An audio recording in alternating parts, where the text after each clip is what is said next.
Olá pessoal, nesse vídeo eu vou falar sobre o conceito de lista encadeada, que é uma estrutura de dados muito usada, muito importante na computação, quase tão usada quanto o vetor. A gente vai ver também que a lista encadeada serve para os mesmos propósitos do vetor, mas com uma implementação totalmente diferente. A lista encadeada serve para o mesmo propósito de um vetor, como eu disse. Ela armazena uma lista de elementos em uma sequência. Então, isso é similar a um vetor. Mas ela faz esse armazenamento de uma forma totalmente diferente do vetor. A principal diferença é que a alocação da memória para armazenar esses elementos é dinâmica. O tamanho da lista encadeada ele segue a demanda, ou seja, quando você precisa inserir um novo elemento, a memória para armazenar esse novo elemento é alocada naquele momento. E quando você quer remover um elemento, depois da remoção você desaloca, você libera a memória que é ocupada por aquele elemento. Diferente de um vetor, em que você precisa previamente alocar ele completamente, né, o tamanho completo, e depois você não consegue redimensionar esse vetor. A lista encadeada tem outros nomes, tá? Um nome em português que também é usado é lista ligada, e em inglês ela é conhecida como linked list. Existem muitas variações de lista encadeada, tá? Aqui eu cito duas e vou falar brevemente sobre essas duas no decorrer dos nossos vídeos, que é a lista duplamente encadeada e a lista encadeada circular. Eu vou apresentar agora a ideia básica da lista encadeada comparando com um vetor. Então aqui a gente tem um vetor, bom, primeiro esse quadrado aqui, esse retângulo, está representando a memória do computador, tá? A memória RAM, né? A memória principal. Então, aí aqui eu tenho um vetor ó, com 5 posições, certo? E depois eu vou mostrar como que a lista encadeada funciona. Então, o vetor, ele é dessa forma e na memória ele fica organizado dessa forma, né? Ele é uma sequência de elementos contínuos aqui, né? E aí a gente já usou o vetor para armazenar a lista de elementos, né? E aí se você quer usar um vetor para armazenar uma lista de elementos, você pode, né, ter um vetor que começa vazio e depois você vai inserindo em sequência esses elementos, né? Mas o fato é que desde o início da criação desse vetor, ele já tinha 5 elementos e independente quantas posições você está usando, todas essas posições já estão alocadas na memória. Certo? E aqui eu tenho 5 elementos, se eu precisar inserir mais um elemento, não cabe mais nesse vetor. Né? A principal característica do vetor é que ele é armazenado de forma contínua na memória. Certo? Então o primeiro elemento está em uma posição, que é o endereço do início do vetor, o próximo elemento está numa posição imediatamente posterior ao primeiro, né, e assim por diante. E essa característica do vetor ser contínuo na memória, ele te traz dois aspectos muito importantes, que é uma vantagem e uma desvantagem. A vantagem é o acesso arbitrário em tempo constante. Eu consigo acessar qualquer posição do vetor em tempo constante. É só fazer uma continha, né, que eu tenho o endereço do início do vetor, eu faço uma continha e consigo acessar qualquer posição do vetor. Né? Na prática a gente usa os índices, né? A gente coloca V na posição 3 e a gente consegue acessar diretamente o quarto elemento do vetor. Né? Isso é muito bom, né? Isso permite a gente fazer algoritmos rápidos, por exemplo, os algoritmos de ordenação, né? Em que a gente acessa várias posições, né, arbitrárias em sequência ali para fazer a ordenação do vetor. Por outro lado, a desvantagem que isso traz é essa questão do tamanho pré-definido e fixo. Né? A gente tem que, no momento da criação do vetor, a gente tem que dizer qual é o tamanho daquele vetor, e ele não muda de tamanho depois que você cria ele. Né? Então, se você precisar aumentar ou diminuir o tamanho desse vetor, você vai ter que alocar outro vetor, copiar esse vetor para o novo vetor e liberar esse vetor, certo? É um processo custoso, né? Então, essa é a principal característica de um vetor e que tem essa vantagem, uma grande vantagem, mas também essa grande desvantagem. E a lista encadeada, ela vem justamente para ser um complemento do vetor. Ela serve para os mesmos propósitos, mas com a característica totalmente diferente de como a ocupação da memória é realizada. Tá? E aí a gente vai ver que a lista encadeada também vai ter suas vantagens e suas desvantagens, e vai ser meio que o contrário do vetor. Então, na lista encadeada, a alocação é dinâmica. Então, se a gente precisa inserir um novo elemento, a gente simplesmente aloca uma memória para esse novo elemento e insere ele lá. Depois, se a gente precisa inserir outro elemento, a gente aloca, e aí vai ser uma memória que não vai ter nenhuma relação com a primeira, né, com esse primeiro espaço. Quando você for inserir um novo elemento, você não sabe aonde na memória esse elemento vai parar, certo? E depois você pode ir alocando, né, espaços para quantos elementos você precisar, certo? Depois, em algum momento, se você precisar remover um desses elementos, você simplesmente, né, libera esse elemento e a memória vai estar disponível para ser reusada, certo? Então, justamente essa desorganização aqui, né, na memória é que permite que ela seja dinâmica. Agora, não existe mágica, né? Como que você consegue acessar esses elementos? Porque vocês têm que pensar, né, que no vetor a gente vai ter, depois eu vou colocar aqui, uma variável, né? Vai ter um Vzinho aqui que referencia esse vetor. O nome, né, a variável realmente que você usa no seu código, você tem que definir, né, no início, no código mesmo, e aí com isso você acessa esses elementos. E aqui, ó, como a gente está alocando dinamicamente, não tem como eu criar uma variável para cada elemento aqui, certo?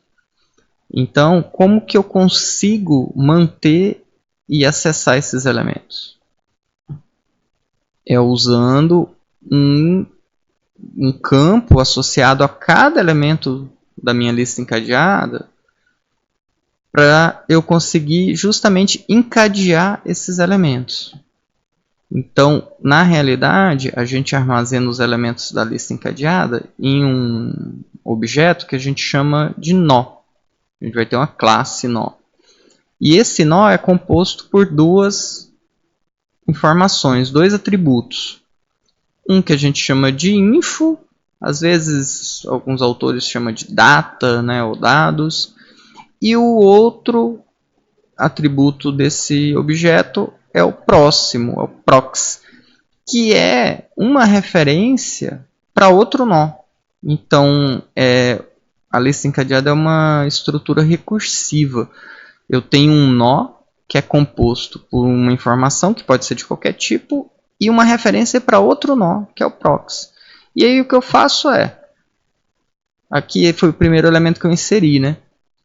Então, esse elemento vai referenciar o próximo. E o próximo vai referenciar o próximo dele. E assim por diante. Cada nó da minha lista aponta, né, referencia o próximo nó da lista. Certo? E aí, com isso, né, eu tenho uma lista de elementos que está encadeada, né, ou ligada um elemento no outro. O primeiro no segundo, o segundo no terceiro e assim por diante. Certo? Então, né, como eu falei antes, quando a gente vai usar um vetor, a gente usa uma variável, né, que dá um nome para ela. Essa variável é pré-definida no código, né, que seria algo desse tipo aqui para esse exemplo. Né. E aí, a lista encadeada também vai ter uma variável, que eu vou ter um nome, que eu vou definir no código. E é uma variável do tipo nó também. É do mesmo tipo do prox. Ó. É uma variável que referencia um nó. E essa variável vai referenciar o primeiro nó. Né? Então aqui eu tenho a variável lst, né, de lista, que referencia o primeiro nó. E a partir do primeiro eu consigo acessar o segundo, a partir do segundo eu consigo acessar o terceiro e assim por diante, até o último, certo? E aí aqui eu espero que vocês já tenham notado, né, que eu estou armazenando uma lista de elementos, assim como um vetor, né, uma sequência de elementos. Eu tenho o primeiro elemento, o segundo, o terceiro, o quarto e o quinto. Só que a organização desses elementos na memória é totalmente diferente do vetor, né? Eles estão, né, espalhados pela memória de uma forma não contínua. Por isso a gente consegue alocar e desalocar elementos facilmente. Só que isso traz também desvantagens, né? É muito bom você ter essa estrutura dinâmica, que você só aloca um nó quando você quiser inserir um novo elemento, né? E quando você quiser remover, você desaloca o nó daquele elemento. Mas a gente perde essa continuidade do vetor e aí a gente não tem mais esse acesso arbitrário, né? Eu não consigo, veja que a única variável que você vai ter no seu código é essa referência para o primeiro nó. Então, se você precisar acessar o terceiro nó, você vai ter que fazer um for ou um while. Na realidade, a gente vai fazer um while que vai para o primeiro, pega o primeiro nó, que é o único que você tem acesso direto. Aí, a partir daí, você vai para o segundo e a partir daí você vai para o terceiro. Você precisa fazer 3 passos até chegar no terceiro elemento. E se você tiver 1 milhão de nós e precisar acessar o último elemento, você vai ter que executar 1 milhão de passos. Certo? Enquanto no vetor, se você tiver um vetor com 1 milhão de elementos, para você acessar o último elemento, é uma operação, né? É só você colocar V na posição 999.999. Você vai direto, né, de forma bem rápida, em tempo constante, para o último nó, para o milionésimo nó, elemento. Certo? Então, veja que, de novo, né, são duas estruturas que servem para o mesmo propósito, armazenar uma sequência, uma lista de elementos, mas a organização delas é totalmente diferente, e isso traz vantagens e desvantagens. Outra questão é, como que eu sei que a lista acaba, né? Eu começo aqui, eu tenho uma referência para o primeiro nó, aí eu posso acessar o segundo, o terceiro, o quarto, o quinto, e aí como que eu sei que aqui esse é o último cara? É só setar o prox desse nó para o null. Né? A gente vai usar esse símbolozinho aqui para representar nulo, tá? Vejam que todos esses 5 elementos aqui, ó, são nós, né? Todas essas caixinhas são do mesmo tipo desse aqui, ó. Então todo mundo tem o info e o prox, info e prox, certo? Então essa é a estrutura de uma lista encadeada. E aqui tem a nossa classe nó, tá? É assim que a gente vai definir um nó. E aí veja que a gente vai definir de forma genérica, né? Vai ter um parâmetro de tipo. Por quê? Por causa do info, né? Eu quero ter um nó que eu consiga armazenar qualquer coisa. Então essa lista minha aqui, ó, se é uma lista de strings, então eu defino um nó do tipo string. Então o meu info vão ser strings, certo? E o prox é do tipo nó, e aí é nó do tipo T também, né? Então, vamos fazer um resumo aqui das características do vetor versus a lista encadeada, tá? São as duas características principais de cada um. O vetor, a alocação é estática, né? E isso implica em um tamanho pré-definido, né? E com isso, a gente tem acesso arbitrário, né, a qualquer posição do vetor em O de 1, né, em tempo constante. Mas o tamanho é pré-definido e fixo. Né? Enquanto a lista encadeada, ela tem uma alocação dinâmica. Então a gente consegue que o tamanho, né, o espaço de memória ocupado pela lista encadeada, ele é dinâmico, ele cresce e diminui de acordo com a demanda que você tem para armazenar elementos. Com isso, o acesso aos elementos é sequencial. Você não consegue acessar qualquer elemento em odd 1. Você só tem acesso direto ao primeiro elemento. E a partir daí você tem que iterar, né, tem que fazer um while para percorrer cada elemento da lista encadeada. Certo? Então aqui fica claro, né, pessoal, que as duas estruturas servem para o mesmo propósito, mas elas têm vantagens e desvantagens, e essas vantagens e desvantagens são complementares, né? A alocação estática é uma desvantagem para o vetor porque o tamanho é pré-definido e fixo. A alocação dinâmica da lista te dá uma liberdade de alocação e liberação de memória. Mas com isso, né, o vetor tem acesso arbitrário e a lista tem acesso sequencial. Então são duas estruturas complementares e dependendo da situação você vai optar por uma ou por outra. Existe um aspecto pontual na lista encadeada, na implementação de uma lista encadeada, que é a lista encadeada com cabeça ou sem cabeça. No curso, a gente só vai usar, quase sempre, só listas sem cabeça. Né? Daqui a pouco eu vou falar melhor como que é a nossa lista. É uma lista sem cabeça, mas a gente tem uma classe lista, porque a gente está trabalhando numa linguagem orientada a objeto. Mas é importante vocês conhecerem a ideia da lista com cabeça, porque algumas operações com lista ficam mais, a implementação fica mais simples quando você tem o nó cabeça, tá? Então, a lista sem cabeça é essa que a gente acabou de ver, tá? O que eu tenho é uma variável, né, do tipo nó, que a gente vai chamar de primeiro. Tem muitos autores, muitas implementações que chamam essa variável de cabeça. Mesmo quando a lista não tem cabeça, eles chamam isso aqui de cabeça. Eu prefiro chamar de primeiro para ficar claro que isso aqui não é uma lista com cabeça, tá? Então, essa é a variável que você define, né, no seu código para ter uma lista encadeada sem cabeça. E é uma referência para um nó e é o primeiro nó da lista. Tá? Então, aqui se eu tenho 3 elementos, né, esse aqui é o primeiro nó e o primeiro nó vai ter uma referência para o segundo e assim por diante. Certo? Então, essa é a ideia da lista, né, sem cabeça, que é o que a gente acabou de ver. Agora, existe essa ideia da lista com cabeça em que você define um nó sentinela. É um nó que está ali só para auxiliar a lista encadeada, mas ele não armazena nenhum elemento. Tá?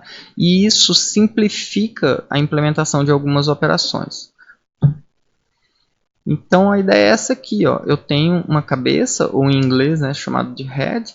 Então o que você vai ter no seu código, a variável, né, que representa a sua lista, vai ser essa variável cabeça, que também é do tipo nó, é uma referência para um nó. A diferença é que esse nó, referenciado pela variável cabeça, é um nó sentinela, é um nó que não tem nenhum elemento aqui. Em geral, isso aqui vai valer nulo, esse elemento não é usado.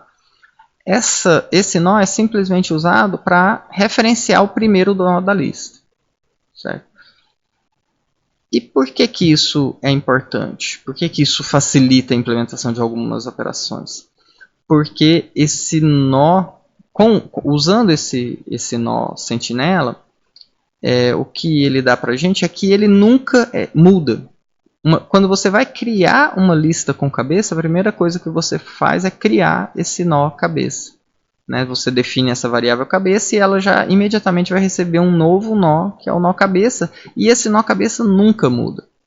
Né? No início, quando a lista estiver vazia, o proxy do nó cabeça vai estar protando por nulo, né? E à medida que a lista for crescendo, ela vai crescendo aqui depois do nó cabeça. E esse nó cabeça nunca muda.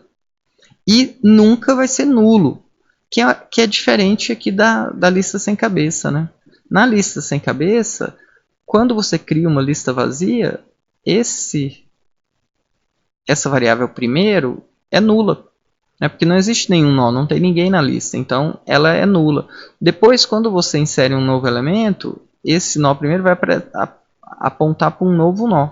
Certo? E, eventualmente, mesmo depois que você inseriu alguns elementos, esse nó pode mudar. essa referência aqui pode mudar quando você vai inserindo caras aqui no início, ou quando você remove. Gente, esse cara, né, depois, se eu quiser remover o A aqui, por exemplo, o valor dessa variável muda, vai ter que referenciar o B. Então, na lista encadeada sem cabeça, a referência primeiro, né, a referência da sua lista, muda, pode mudar o tempo todo, certo? E na lista com cabeça não. A cabeça é criada uma vez e nunca mais ela muda, tá? O que muda, né, são os nós seguintes. Isso ajuda em algumas implementações, tá? Mas como eu falei, a gente vai usar essa implementação aqui com uma diferença que a gente vai usar orientado a objeto, vai ter uma classe encapsulando esse primeiro nó. Então, quando eu tiver uma lista vazia, ó, ela vai ser assim com cabeça. Esse cara ainda vai existir e ele não vai mudar nunca, né? Vai estar apontando para um nó nulo. Então, como eu disse, no curso a gente vai usar uma lista sem cabeça. Mas a gente vai ter uma classe lista encadeada. E essa classe vai encapsular essa referência para o primeiro nó. Então, na realidade, a gente vai ter um objeto aqui, lista encadeada.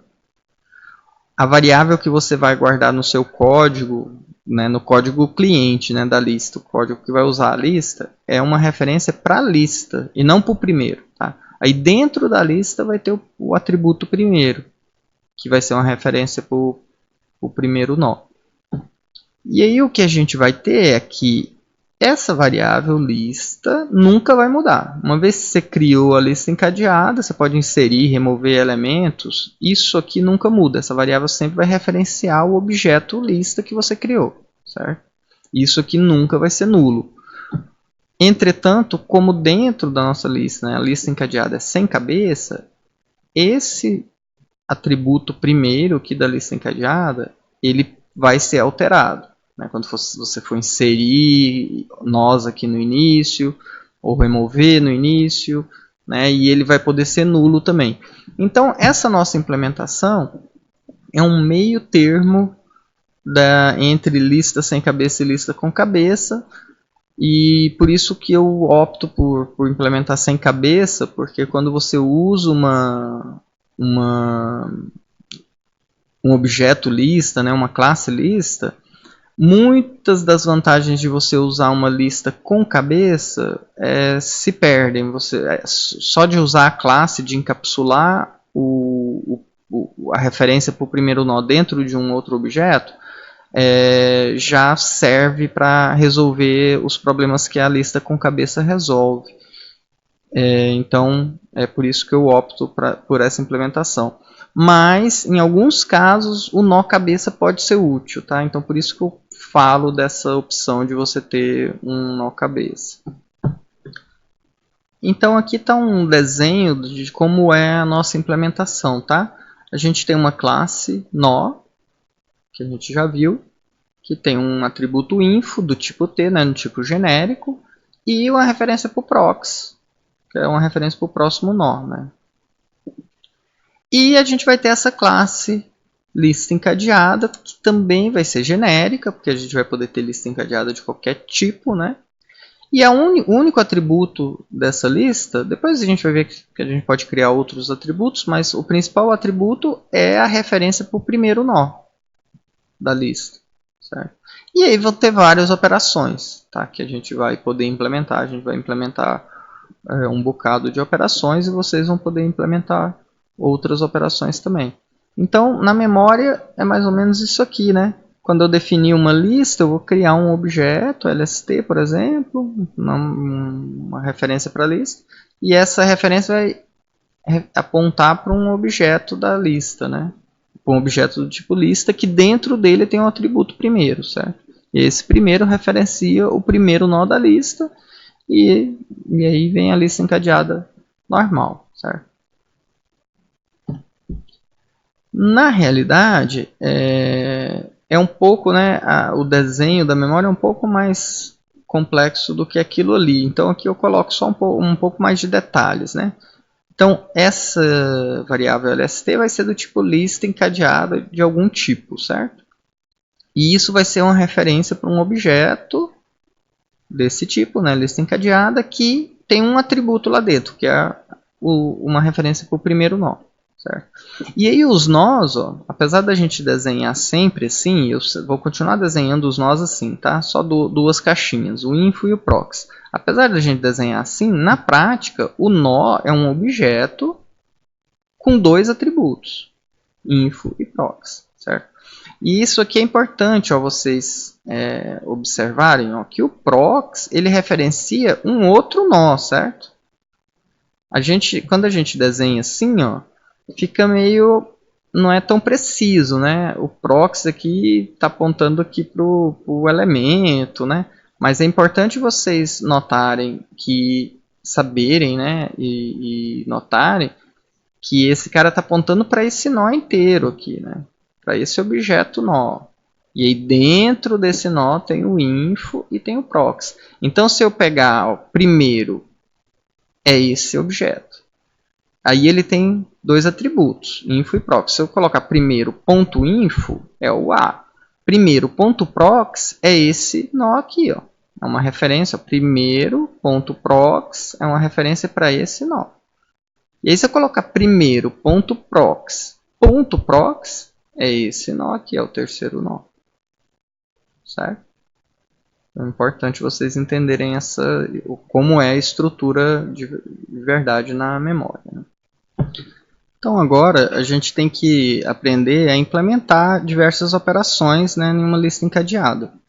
Tem várias operações que são importantes, né? Por exemplo, inserir um elemento no início da lista encadeada, remover um elemento do início da lista, buscar um elemento na lista, remover um elemento arbitrário na lista, né, que pode estar no meio da lista, exibir a lista, calcular o tamanho de uma lista, verificar se a lista está vazia, e existem inúmeras outras operações que dependem da aplicação, né? E imagina, por exemplo, todas as operações que vocês já implementaram com um vetor, né? A maioria dessas operações são válidas também para uma lista encadeada. Então é isso, pessoal. No próximo vídeo eu vou falar da implementação de algumas operações elementares em lista encadeada.